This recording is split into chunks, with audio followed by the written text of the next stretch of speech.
by the Rain or Shine El Lasso Painters.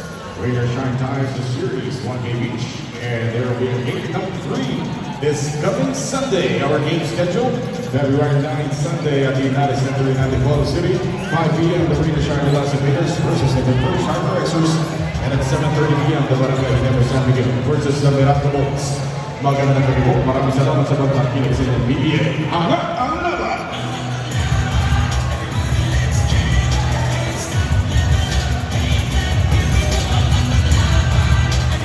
Alright, mga ka-PBA, oras na para sa ating PBA players. Yan ang kasama natin ngayon, John Clarito of the Rain or Shine El Lasso Painters. Congratulations! Yung dress mo kanina ng 1 minute and 30 second mark kind of sealed the deal.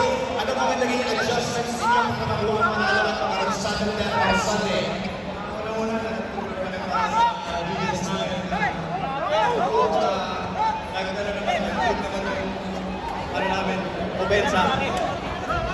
Nice, and then how about a shout out sa lahat ng mga fans ng Rain or Shine at sa lahat ng mga nanonood ng PBA Game Live tonight. Salamat ng kaibigan sa sumasama sa Rain or Shine. Tsaka yung asawa ko na nandun, sumasabang talaga sa akin. Kaya especially kay Boss Dan. Maraming salamat.